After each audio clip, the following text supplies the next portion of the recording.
I'll grab it, Mother. What is it? What's the matter, John? They want pillows. Oh, anything I can do, Miss Breen? No, thank you. Don't call yourself a doctor in my face. 4 more cable cramps and more packages. Dad is going crazy upstairs with all that bell ringing all the time. Oh, will you go? I'm sorry. What did you say, Richard? One's from New York and one's from San Francisco. Oh, well, there was something from Alaska early this morning. Really? Of yours ever function. Yes, that's right. Who is it? I'll get them right away. You want some Players Club cigarettes? Players Club? Oh, they have them down at Kitchener's. I'll run down and grab them. Hello? Yes, I'm waiting. Oh, tell me, Miss Green, are they bringing him out soon? We're getting him out of bed soon. Thank you. Oh, I'm so glad. He must be very happy. Trapped like a rat in this hellhole. 2 o'clock? Yes, I think he could talk then. All right.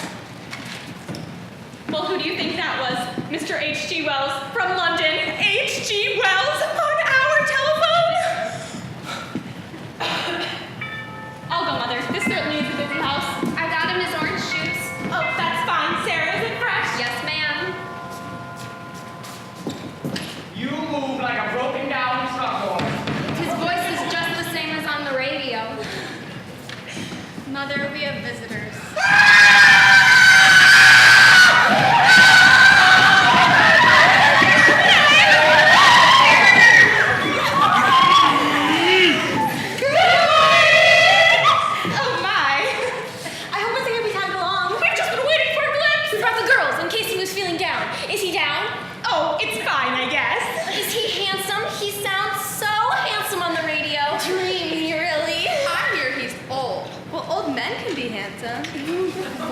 Young ladies, please.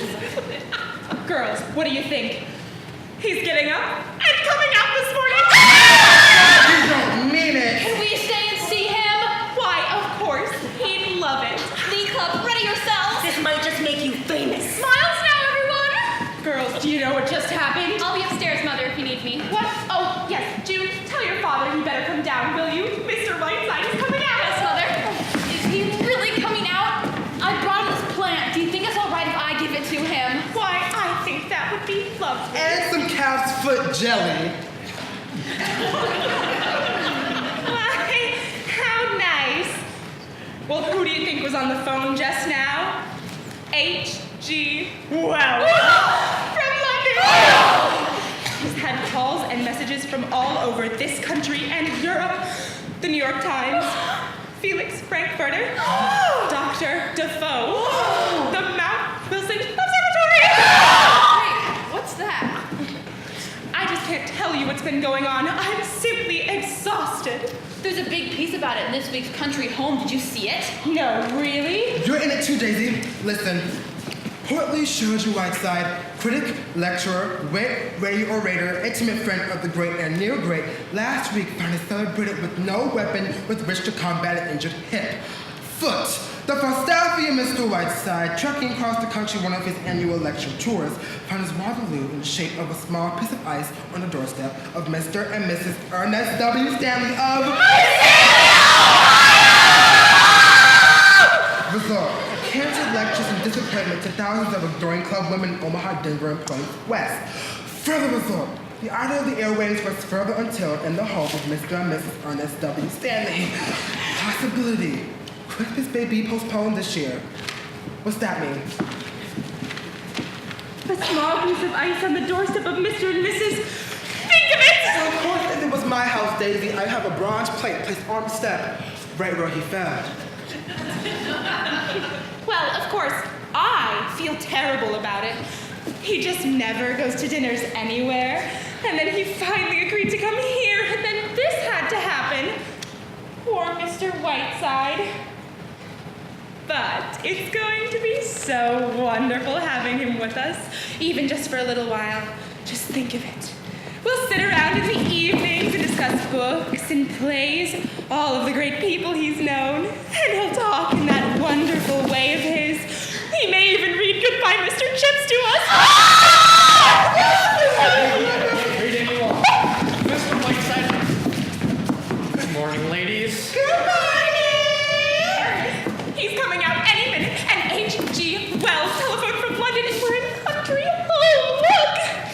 I don't like this kind of publicity at all. When do you suppose he's going to leave?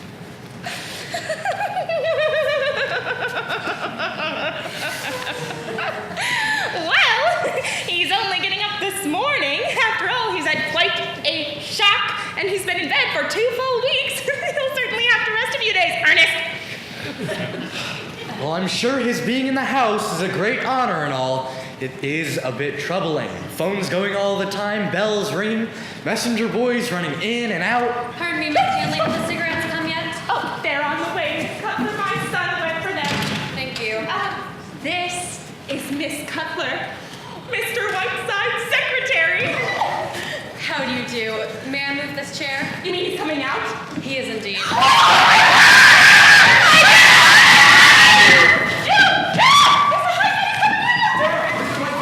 I'm just so excited I don't know what I'll do.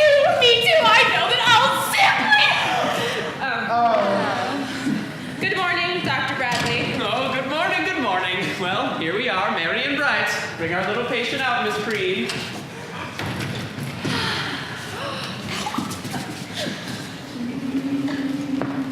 Mr. Whiteside, we love you. Yes, we really do. I may vomit.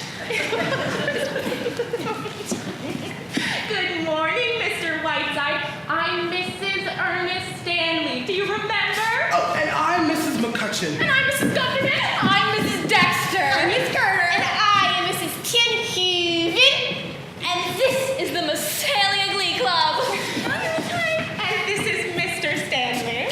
How do you do, Mr. Whiteside? I do hope that you are better. Thank you. I am suing you for $150,000. How's that? What? I said I am suing you for $150,000. Who are those? Because you fell on our steps, Mr. Whiteside? Samuel J. Leewoods will explain to you in court.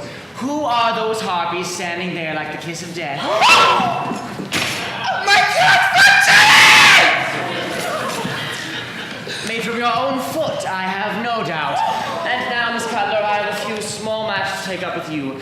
Since this corner druggist at my elbow informs me that I'm to be confined to this moldy mortuary for at least another 10 days, due entirely to my stupidity and negligence, I shall have to carry out my activities as best as I can here. I shall require the exclusive use of this room as well as that drafty sewer which you call a library. No one is to come in or out while I'm in this room. What do you mean, sir? We have to use the stairs to get to our rooms, Mr. Whiteside. Isn't there a back entrance? Why, yes. Then use that.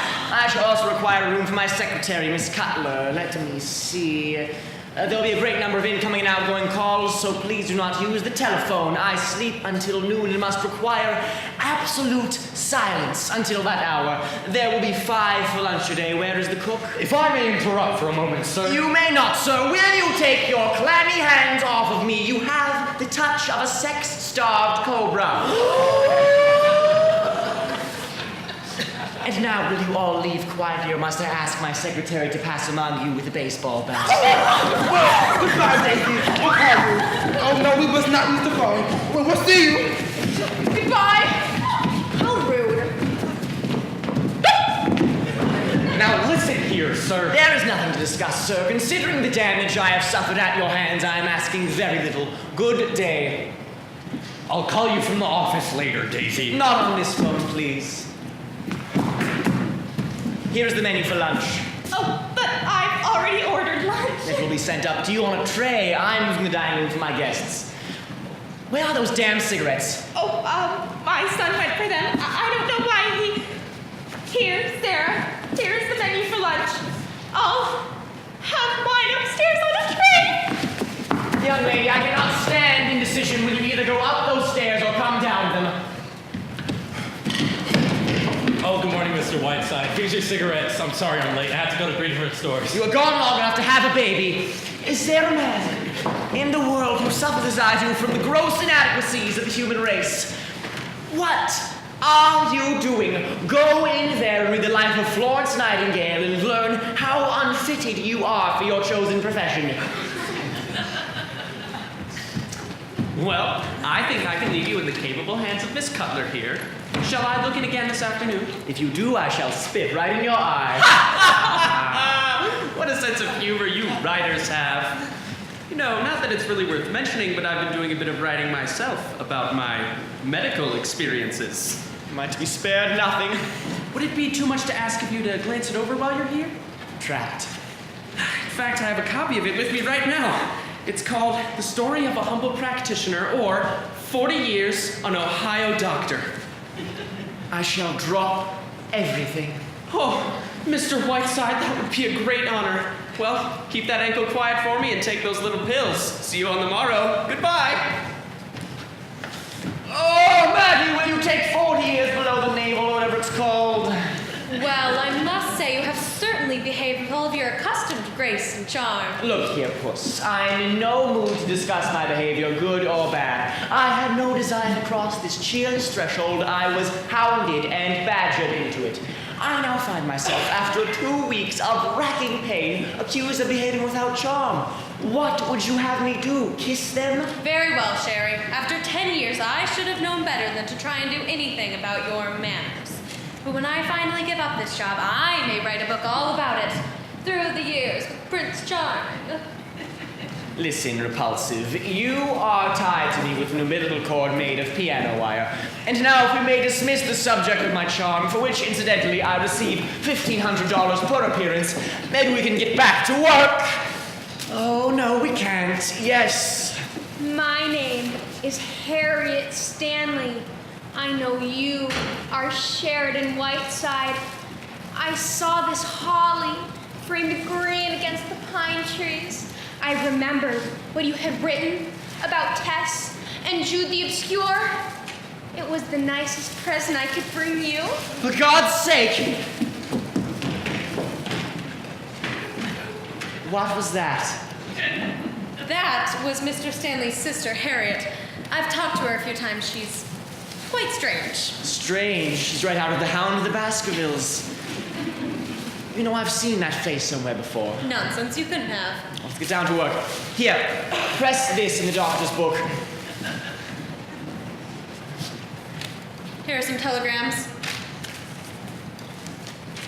I see no reason why I should endorse maiden-form brassieres.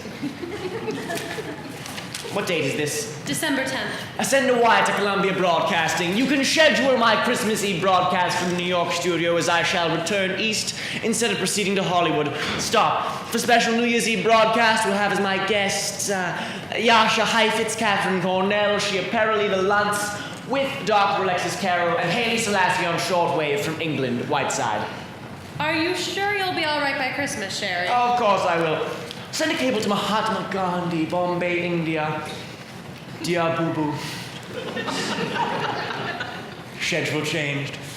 Can you meet me, Calcutta, July 12th? Dinner at 8:30. Whiteside. Send a wire to the editor of Atlantic Monthly. Do not worry, Stinky. Copy will arrive, Whiteside. Arturo Toscanini, where is he? I'll find him. I'm counting on you, January 4th, my annual benefit at the Metropolitan Opera House, the home for paroled convicts. As you know, this is a very worthy cause and one close to my heart. Tibbet, Rethburg, and Flagstaff have promised me personally to attend. Will you have quiet supper with me and Ethel Barrymore afterwards? Whiteside. If that's Mrs. Stanley, tell them she's too drunk to talk. Hello? What? Hollywood. Oh, it's Goldwyn, hang up. Hello, Banjo. Banjo, give me that phone! Banjo, you old so-and-so. How are you, darling? Come on, give me that! Shut up, Sherry. Are you coming east, Banjo? I miss you. Oh, he's going to live. Stop driveling and give me the phone! In fact, he's screaming at me now. Here he is. Banjo! How are you, you fawns behind? And what are you getting me for Christmas? Ah! Oh, no, yes, I'm fine. No, yes, I've got the best horse doctor in town. Oh, no, what about you, Banjo? Having any fun? Playing any cribbage? Your what? Having your portrait painted by who? Milt Gross? Not really. Well, I can't waste my time talking to Hollywood riffraff. Kiss Luella Parsons for me. Goodbye. What's all this about having his portrait painted? Salvador Dali. That's all that face of his needs, a surrealist to paint it. What do you want now, Miss Bedfan? It's your pills. One every 45 minutes.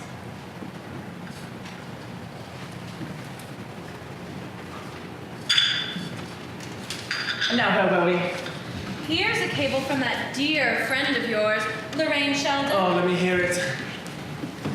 Sherry, my poor sweet lamb, have been in Scotland on a shooting party with Lord and Lady Cunard, and only just now heard of your poor sweet ankle.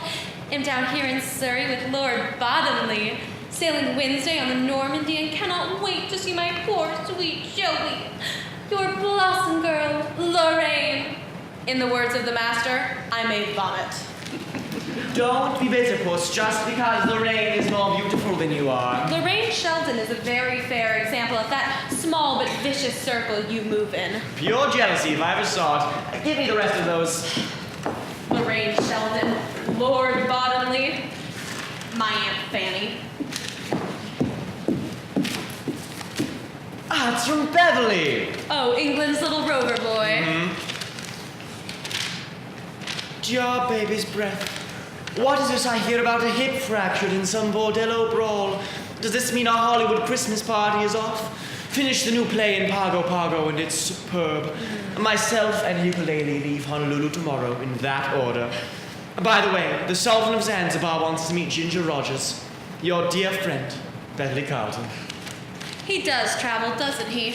You know, it would be nice if the world went around Beverly Carlton for a change. Hollywood next week. Why couldn't he stop here on his way to New York? Send him a cable.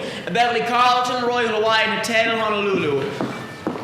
If these people intend to have their friends using the front door... What do you want them to do? Use a rope ladder? I will not have a lot of mildewed pus bags rushing in and out of here while I am working.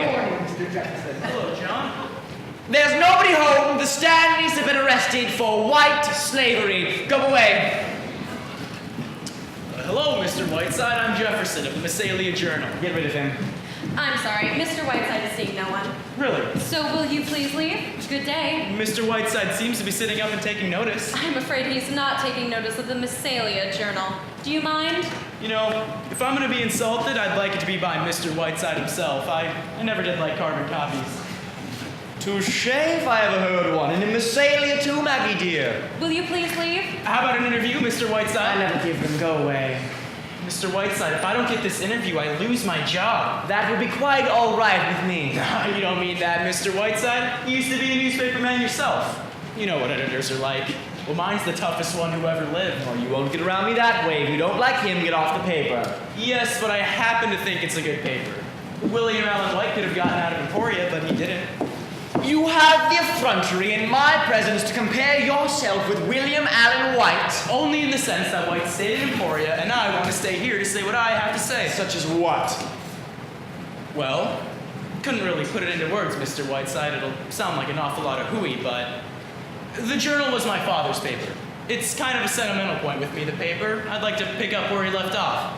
So you own the paper, eh? That's right. Then this terrifying editor, this dread journalistic apocalypse is you yourself.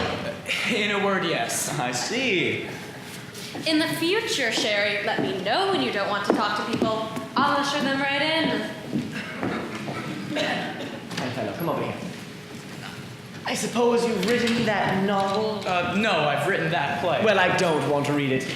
Ah, do these old eyes see a box of goodies over there? Hand them to me, will you? The trouble is, Mr. Whiteside, that your being in this town comes under the heading of news. Possibly the biggest news since the Depression, so I just gotta get a story. Pecan, but not fudge.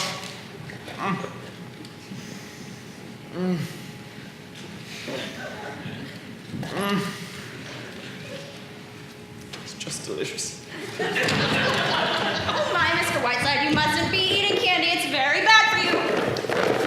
My great Aunt Jennifer ate a whole box of candy every day of her life. She lived to be 102, and when she had been dead 3 days, she looked better than you do now.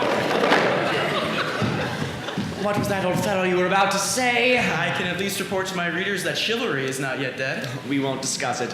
Now that you've won me with your pretty ways, what would you like to know? Well, how about a brief talk on famous murderers? You're an authority on murder as a fine art. My dear boy, when I talk about murder, I get paid for it. I made more money out of the Snyder Gray case than the lawyers did, so don't expect to get it for nothing.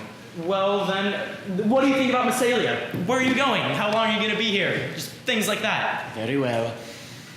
A, Massalia is a town of irresistible charm. B, I cannot wait to get out of it.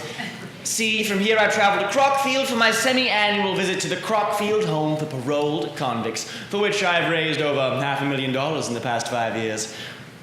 Have you ever been to Crockfield, Jefferson? No, I haven't. Always meant to. As a newspaper man, you ought to go instead of wasting your time here with me. It's only about 75 miles from here. Did you ever hear how Crockfield started? No, I didn't. Make yourself comfortable, Jefferson. It is one of the most endearing and touching stories of our generation.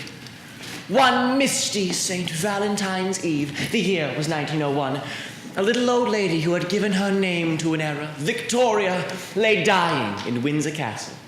Maud Adams had not yet caused every young heart to swell as she tripped across the stage as Peter Pan. Irving Berlin had not yet written the first notes of a ragtime rigadoon that was to set the nation's feet a-tapping. And Elias P. Crockfield was just emerging from the state penitentiary. Destitute, embittered, cruel of heart, he wandered on this St. Valentine's Eve into a little church. But there was no godliness in his heart that night, no prayer upon his lips. In the faltering twilight, Elias P. Crockfield made his way toward the poor box. With callous fingers, he ripped open this poignant testimony of a simple people's faith. Greedily he clutched at the few pitiful coins that lay within, and then a child's wavering treble broke the twilight stillness. "Please, Mr. Man," said a little girl's voice, "won't you be my Valentine?" Elias P. Crockfield turned. There stood before him a bewitching young creature of 5, her yellow curls cascading over her shoulders in a golden Niagara, in her one outstretched hand, a humble Valentine. In that one crystal moment, a sealed door opened in the heart of Elias P. Crockfield. 25 years later, 3,000 ruddy-cheeked convicts were seen scampering on the broad lawns of Crockfield Home, frolicking in the cool depths of its swimming pool, and broadcasting with their own symphony orchestra from a radio station.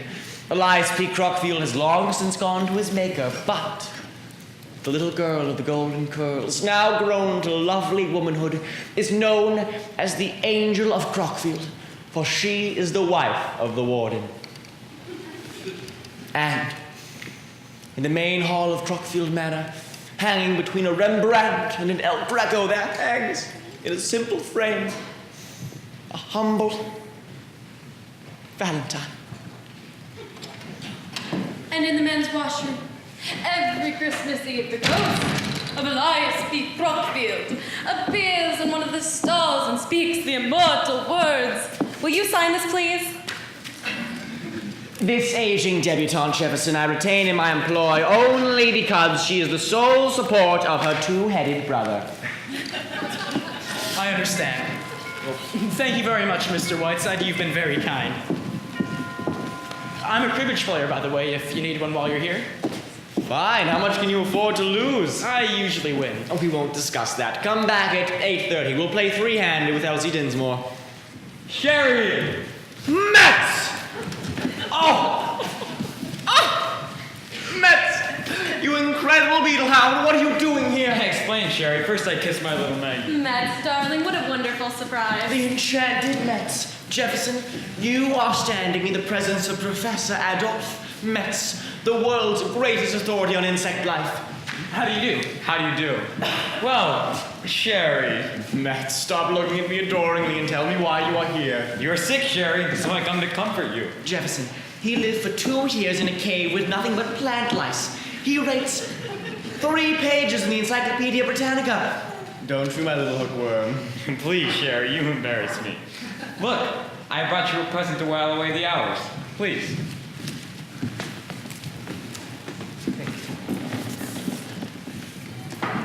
I said to my students, boys and girls, I want to give a present to my sick friend Sheridan Whiteside. So you know what we did?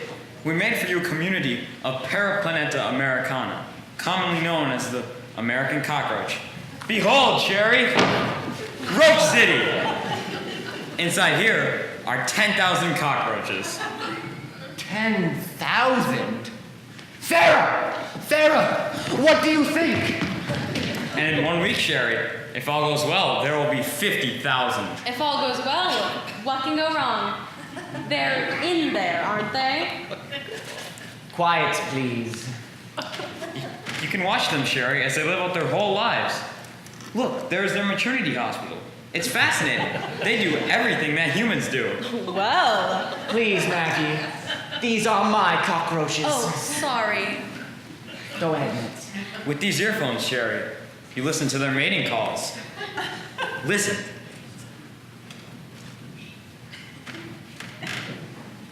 Nets, how long has this been going on?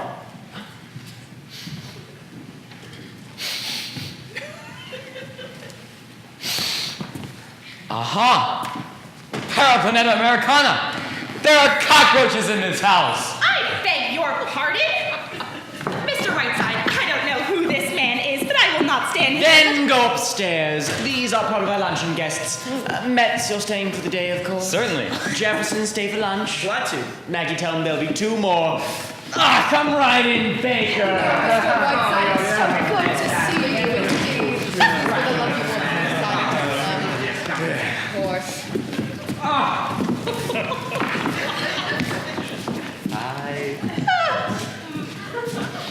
Good morning, gentlemen. Good morning.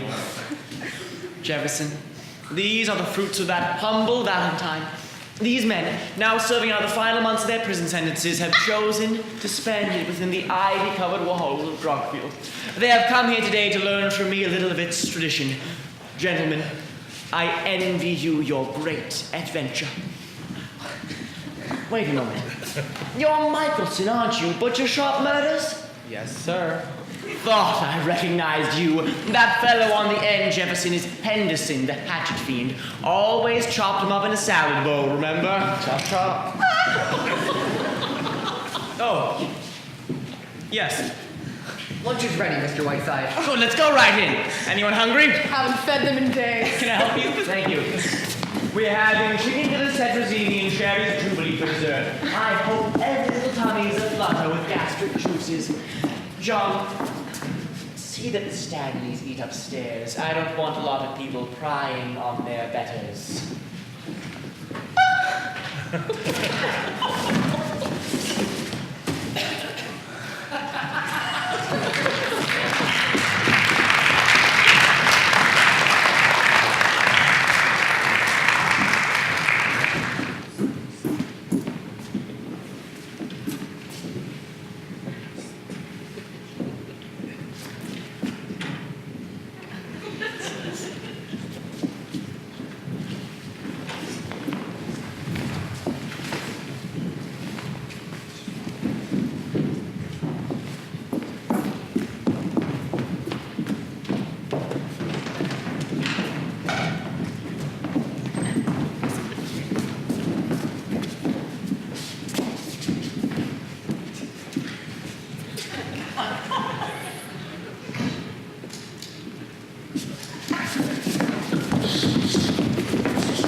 Mr. Whiteside. Mr. Whiteside. I was dreaming of Lillian Russell, and I awake to find you. What time is it? About 6:30. Where is Miss Cutler? She went out Out. with Mr. Jefferson. What time? A couple hours ago. All right if I turn the lights up, Mr. Whiteside? Yes, thank you, John. And Sarah has something for you, Mr. Whiteside. Made it special. She has. Oh, where is she, my souffle queen? Here I am, Mr. Whiteside. Oh, she walks like beauty in the night, and in those deft hands there is the art of Michelangelo. Let me taste the new goodies.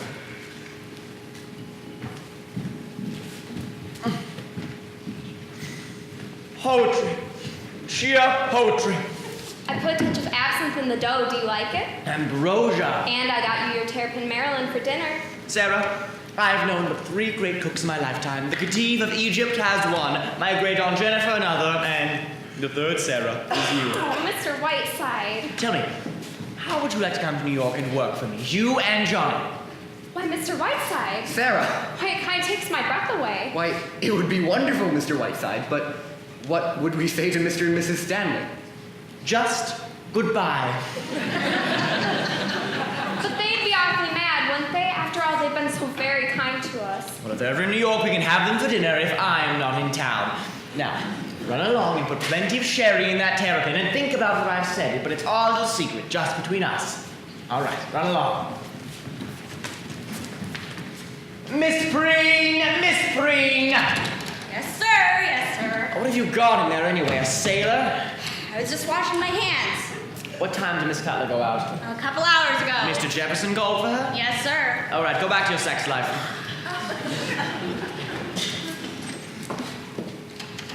Dear Mr. Whiteside, may I show you a few mementos of the past?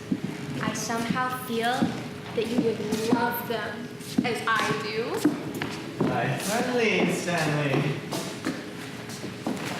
Miss Stanley, have we met somewhere before?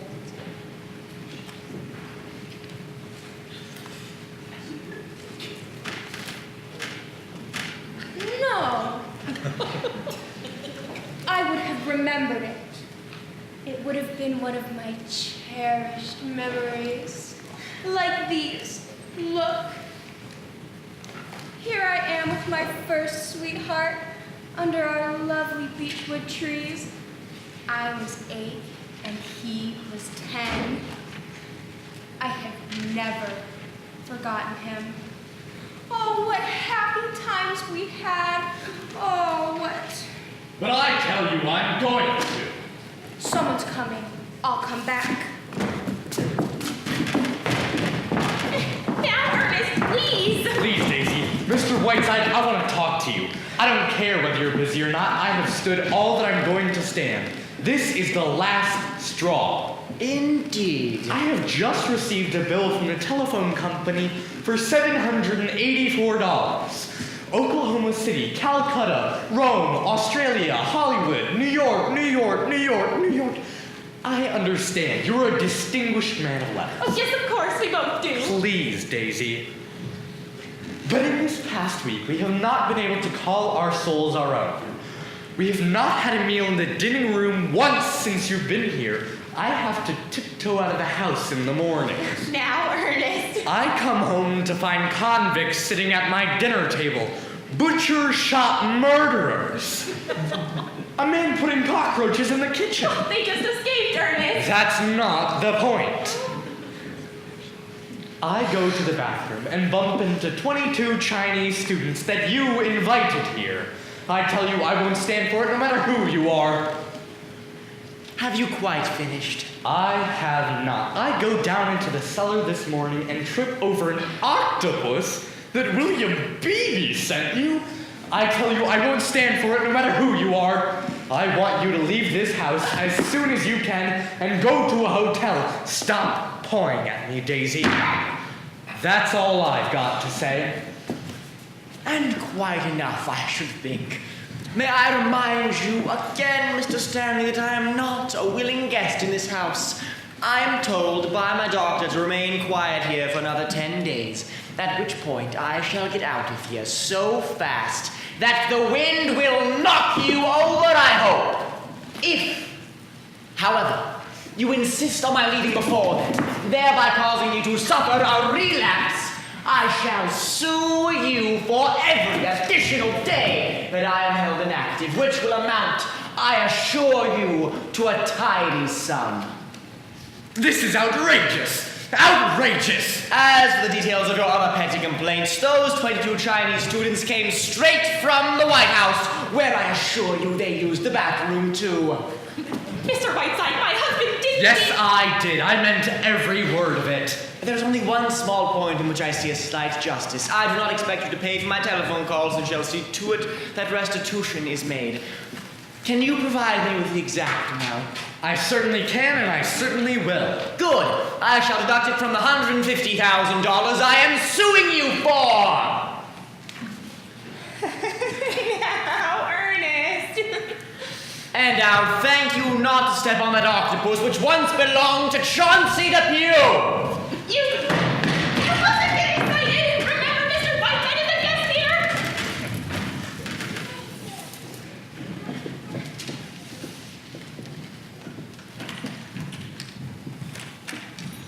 Give me the Massalia Journal.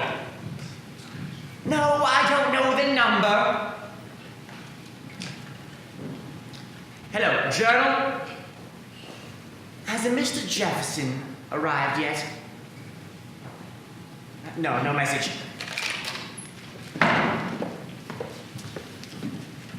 Come here, you two. Come along, come along. I'm not going to bite you. Now, I am by nature a gracious and charming person. If I veer at it, it is on the side of kindness and amiability. I've been observing you two for the past week, and I can see that you are extremely likable young people. I'm afraid that when we first met, I was definitely unpleasant to you. For that, I am sorry, and I'll ask you not to treat me out of something out of Edgar Allan Poe. How do you like my new tie? Thank you, Mr. Whiteside. This makes things much pleasanter. And I think the tie is very pretty. Well, now that we're on speaking terms, I'm not afraid to admit that I've been secretly admiring your ties. Do you like this one? I certainly do. It's yours. Oh, thank you. Really, this curious legend that I'm a difficult person is pure fabrication. Ice skating, eh? Ah, me. I used to cut figure eights myself, arm in arm with Betsy Ross, waving the flag behind us. It was wonderful on the ice today. Mr. Jefferson and Miss Cutler were there. Maggie, ice skating? Yeah, and she's a good one, too. I got some marvelous pictures of her. Were they still there when you left? I think so. Yes, they were. Well, ma'am, what's with that camera? Oh, I just take pictures, that's all. Do you mind if I take a picture of you? Of course. Do you want my profile? I'm afraid you're done for, Mr. Whiteside. My brother is a camera fiend. Thank you, I got a good one. Good evening, you two. Oh, hello, Miss Sherry. Really, Sherry, you've got this room looking like an old parrot cage. Did you nap while I was out? What's the matter, dear? Cat run away with your tongue? Don't look at me with those great cow eyes, you sex-ridden hag. Where have you been all this afternoon? Alley-catting around with Bert Jefferson? Oh, Sherry, Bert read his play to me this afternoon. It's superb. It isn't just that play written by a newspaper man. It's superb. I want you to read it tonight. It just cries out for Cornell. Will you send it to her, Sherry? And will you read it tonight? I will not read it tonight or any other time. And while we're on the subject of Mr. Jefferson, you might ask him if he wouldn't like to pay your salary since he takes up all your time. Oh, come now, Sherry. It isn't as bad as that. I've not even been able to reach you, not knowing what haylofts you frequent. Oh, stop behaving like a spoiled child, Sherry. Don't take that patronizing tone with me, you flea-bitten Cleopatra. I am sick and tired of your acting like some lovesick high school girl every time my back is turned. Well, Sherry, I'm afraid you've hit the nail on the head. Stop acting like Zazu Pitts and explain yourself. I'll make it quick, Sherry. I'm in love. Nonsense, this is merely delayed puberty. No, Sherry, I'm afraid this is it. You're going to lose a very excellent secretary. You are out of your mind. Yes, I think I am a little. But I'm a girl who's waited a long time for this to happen, and now it has. Mr. Jefferson doesn't know it yet, but I'm going to try my darndest to marry him. Now, Maggie. Maggie.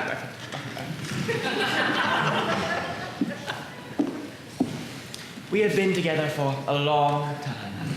You are indispensable to me, but I think I am unselfish enough not to let that stand in the way where your happiness is concerned. Because whether you know it or not, I have a deep affection for you. I know that, Sherry. Then, that being the case, I will not stand by and allow you to make a fool of yourself. Oh, I'm not, Sherry. You are, my dear. You are behaving like a Booth Tarkington heroine. It's incredible. I cannot believe that a girl who for the past 10 years has had the great of the world served up on a platter before her. I cannot believe that it is a kind of temporary insanity when you are swept off your feet in 7 days by a second-rate, small-town newspaperman. Sherry, I can't explain what's happened. I can only tell you that it's so. It's hard for me to believe too, Sherry. Here I am, a hard-bitten old cynic, behaving like True Story magazine and liking it. Discovering the moon and ice skating. I keep laughing myself all the time, but there it is. What can I do about it, Sherry? I'm in love. We're leaving tomorrow. Injury or no injury, we're leaving here tomorrow. I don't care if I break the other ankle. Get me a train schedule and start packing. I'll pull you out of this, Miss Stardust. I'll get the ants out of those moonlit pants. It's no good, Sherry. It's no good. I'd be back on the next Streamline train. It's completely unbelievable. Can you see yourself, the wife of the editor of the Massalia Journal, having an evening at the home of Mr. and Mrs. Stanley, Mr. and Mrs. Poopface, and the members of the Book of the Month Club? Sherry, I've had 10 years of the great figures of our time, and don't think I'm not grateful to you for them. They've been wonderful years, Sherry. I don't think anyone has ever had the fun we've had. But a girl can't laugh all the time, Sherry. There comes a time when she wants Bert Jefferson. You don't know Bert, Sherry. He's gentle and he's unassuming and, well, I love him, that's all. I see. Well, I remain completely unconvinced. You are drugging yourself into this Joan Crawford fantasy, and before you become completely anesthetized, I shall do everything in my power to bring you to your senses. Oh, now you listen to me, Whiteside. I know you. Lay off. I know what a devil you can be. I've seen you do it to other people, but don't you dare do it to me. Don't drug yourself into the idea that all you're thinking of is my happiness. You're thinking of yourself a little bit too, and all those months of breaking in somebody new. I've seen you in a passion before when your life has been disrupted, and you couldn't dine in Calcutta on July 12th with Boo-Boo. Well, that's too bad, but there it is. I'm going to marry Bert if he'll have me, and don't you dare try any of your tricks. I'm on to every one of them. So lay off. That's my message to you, Big Lord Fauntleroy.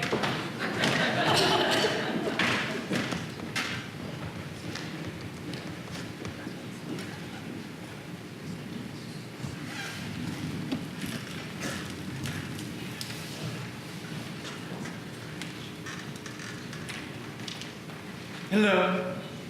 Operator, I'd like to place a transatlantic call. Yes, I'd like to speak to Miss Lorraine Sheldon. S-H-E-L-D-O-N.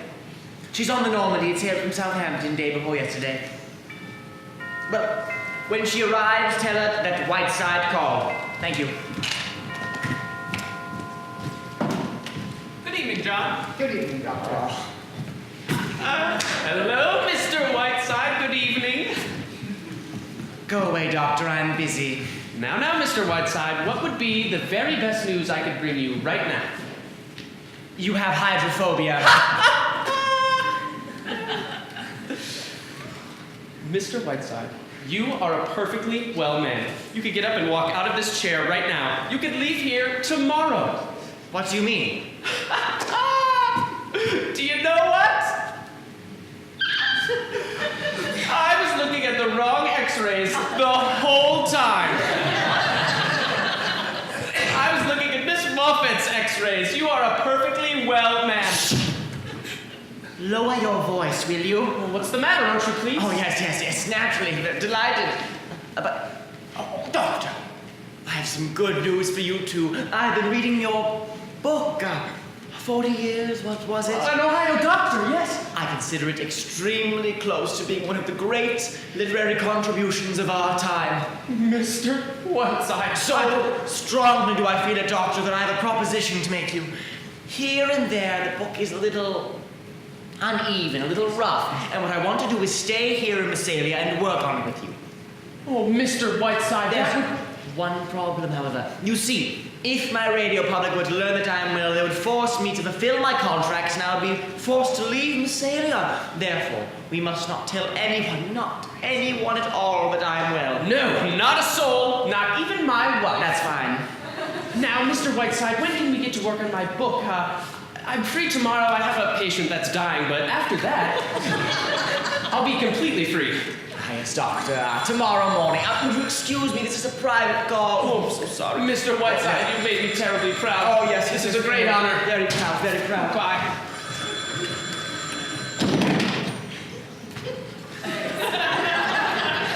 Hello, operator. Yes, this is Whiteside. Put it through. Oh, hello. Is this my blossom girl?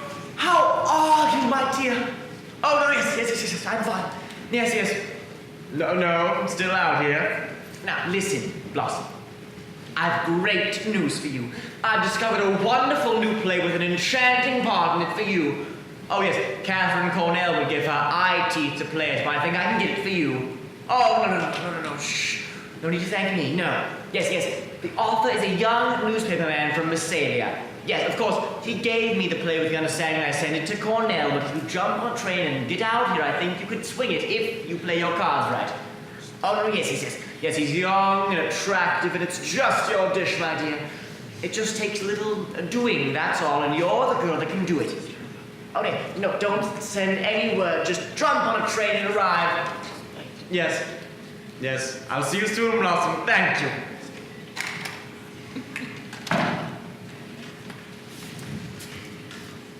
Miss Breen, you're looking radiant this evening.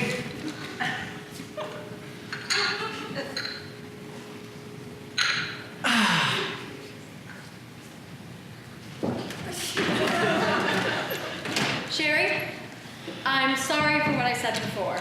I'm afraid I was a little unjust.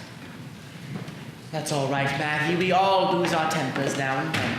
I promised to have dinner with Bert and go to a movie, but we'll come back and play cribbage with you instead. That's fine. See you soon, Sherry dear. Goodbye. Bye.